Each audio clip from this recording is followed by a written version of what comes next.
May the 6th, 2013, by family reunion. I joined my husband here. And I was into advertising and publication back home in Nigeria. And I worked on the Saturday before I took off from Nigeria on Sunday. And I was very optimistic. I came here, I was like, yeah, I would go to Milan, I would join the media world, and I would work with the television or the advertising agencies around. And then I came in. Fortunately, because I love my children, I got pregnant, had my kids, and by the end of 2016, I was ready to go back into the marketplace. And then I started scouting around the TG set there, all the channels and stuff, and they just look at me, oh, cara, va bene dai, ci sentiamo. We will talk. Don't worry. And then until I went to the commune in the city center, and one of them said, I'm going to be honest with you, I don't want to, that's what he just said, I don't want to toss you around and tell you, oh, go here or go there. She was like, in the media space right now, there is no place for your skin color in Italy. That broke me. I was very heartbroken, and I felt really bad. I was like, okay, fine, I can learn the language if it's the language and stuff. And she was like, I said, well, you should have like an opening maybe, or can we start an online radio or something, And then, unfortunately, podcasting was not a strong market to explore. So I wasn't even thinking of podcasting. I wish I did, but then it happened. Then in but towards the end of 2015, just before I started venturing back, I was pregnant with my second son, with my only son, my second child. I was still working with my company in Nigeria, the Eurocal Moments and stuff, and so I would do productions for them here and then send the finished products to Nigeria and have them do the publishing. So I met a guy called Pavle. He's Croatian. He had a studio. He's moved back to Croatia now, to Sweden now. But I met him, and he said, "Oh, okay, so because I met him for the production, so I would do my voiceovers, I would do the production of the jingles or whatever it is we needed to do, and I would forward it back to the company until they found someone that was competent enough to replace my position." And then I kind of broke it, unfortunately, because I could not continue doing that. And then Naira fell flat. He fell like he nosedived. And so funding that from Nigeria for me to do productions here was almost impossible, because when you calculate the money, it was just crazy. So it was hard, and they had to come up with a solution. Thankfully, they found someone that was able to run that project. And through Pavle, I met Anna Tosato, who is she's like a lecturer in the university. The one they call it Adria, it's like a music school. And I got talking with her, and she was like, oh, I have this group, would you like to come join us? Oh, can I just hear you sing something? And then I sang, so it was like a mini audition. She came over to my house to have the audition. She was like, okay, let me just hear you. You're heavily pregnant, I don't know if, okay, let's just hear you. She was just very like, okay, I've heard a lot of black people, they would sing, and I'd be like, no problem, okay, so we'll let you know, in the future if there's anything for you, but thank you for your time, and they'll let you go. And then she said, I hope you don't mind singing pregnant. I'm like, sis, I am game. Are we going? Where are we going? What are we doing?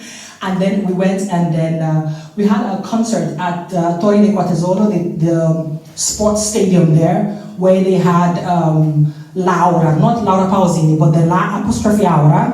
She came as a guest with her team and everything, because it was a huge concert.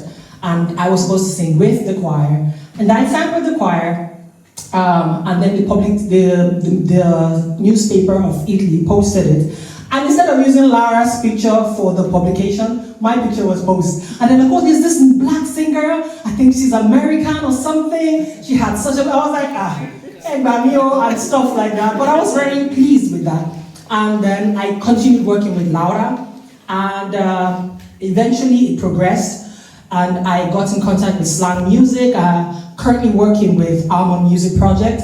I work with 3 teams differently.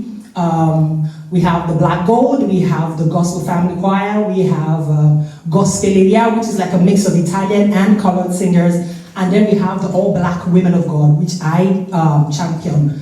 And we go on tour around the country, around Europe, Croatia, Switzerland. We go around, we do concerts. And it's been an amazing journey. And that has been like my comfort. So there are two things that I love to do the most, which is speak and sing. Well, singing and speaking, and maybe cooking. But I'm grateful that I've been able to at least explore one of those options and explore it well enough to sustain and also to relieve myself, because for me, music is relief. It's a way of just expressing myself, and I'm grateful for that opportunity. So what I want to say is encourage you, don't be afraid to push yourself, to say, okay, I can do this, I can do that. December 31st, we were at the Piazza in Firenze with over 3,000 people, and it was just us. It was amazing. And we are still going. We're still going this year again. So like the whole of December, November, January, we are on the road. Stressful? Yes, but I'm doing what I love and I'm grateful for it. So my encouragement to you is, do not let anybody tell you you can't do it. They will try, but it's your position not to believe. And tell yourself, I'm going to keep pushing, I'm going to keep going, I'm going to keep trying until somebody would see me. And don't be afraid to let go of what is not working. If I had stayed on, I must be in media set, I must work with Berlusconi, I probably would still be struggling trying to get into the media space, because I cannot deny that the prejudices are there. However, I said, okay, what else do I have that you cannot take from me? I sing Yoruba songs to Italian people. They don't know jack of what I say, but they're like, and I'm like, you don't even understand what I just said. But the sound, music does not have barrier. That's the good thing. The other guy said, music don't need permission to enter your spirits. Do you understand? Music doesn't have permission. It does not need your permission. It's something that just flows. And even when you don't hear a word of what is being said, you are drawn to it. And I thank God for the gift, and I'm grateful that the opportunities have presented themselves for me to use it. Thank you. Days back. Way back.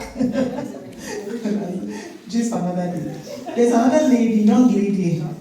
This one, she has been part of my 2025. She has been a great part of my 2025. I remember the trip to Belgium. She's one girl that if you leave her, she will hide. But we'll not let her hide today. Perfection! She understands everything. Me, I'm shy, yo. Do it anyway. Do it shy. Just talk about yourself, Daddy. Okay. Good evening, everyone. I'm speaking.